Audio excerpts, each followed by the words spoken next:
Hello everyone and welcome to another day of high yield USMLE questions with me. Today we will be talking about renal. So let's talk about it.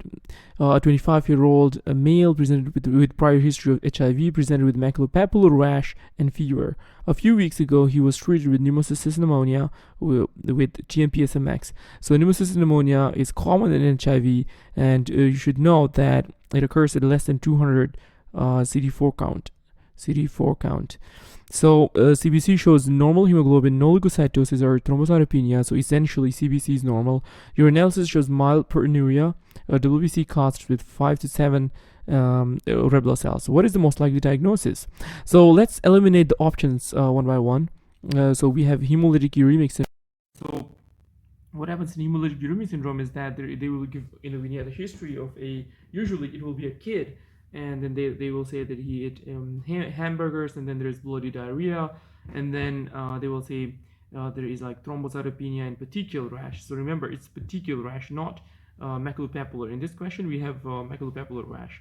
Also there is thrombocytopenia. Here there is no thrombocytopenia, so that also rules out hemolytic uremic syndrome. Also there is no bloody diarrhea, no hamburgers. So what happens in hemolytic uremic syndrome is that the endothelium is damaged.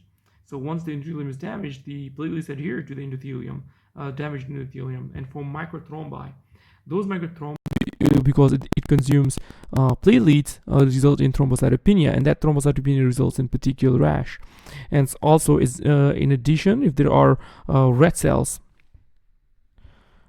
so they will also be sheared as they cross these microthrombi and result in these fragmented red cells, or also called helmet cells because of their shape, are schistocytes. So these are fragmented red cells, and also these red blood cells lyse as well. So that results in hemolytic anemia. Here the hemoglobin is normal, so that also rules out hemolytic uremic syndrome. So basically nothing is in favor of hemolytic uremic syndrome except for the fever. So that rules out hemolytic uremic syndrome. Then we have the interstitial nephritis. Remember, it occurs after drug ingestion. Usually, for example, GMP-SMX can cause it. Also cephalosporins, and also for example, some PPIs can also cause it. So here the patient did take the drug that would cause interstitial nephritis. Also there are WBC casts and maculopapular rash and fever. So all of them are in point, and all of them suggest that it is interstitial nephritis. And so remember that with WBC casts usually eosinophils. Are they eosinophils?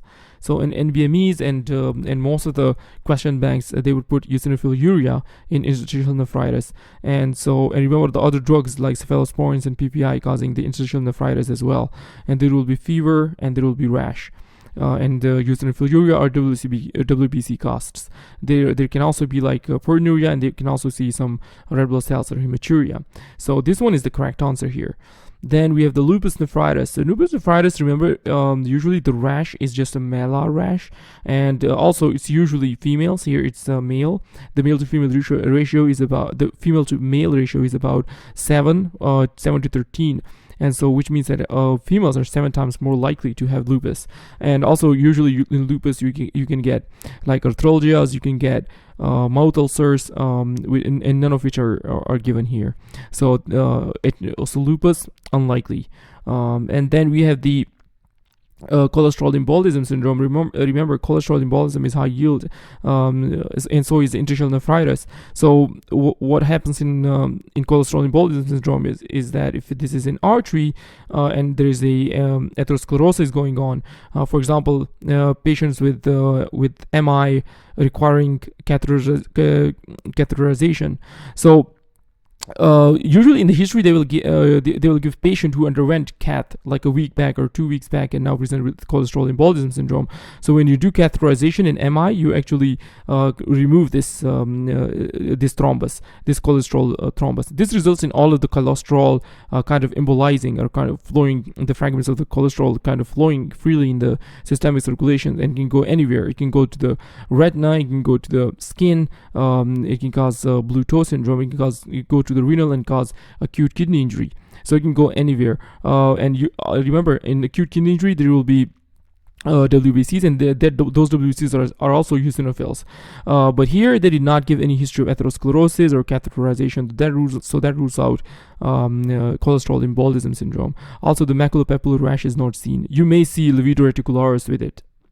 with cholesterol embolism syndrome. So pyelonephritis is unlikely because they did not give any costovertebral angle tenderness, which is usually present. Also, it's a male, so in males, UTIs are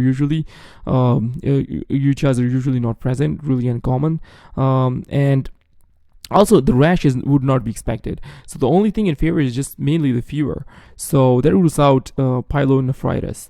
So the answer is interstitial nephritis, and remember high yield for the USMLE exam across all the USMLE exams.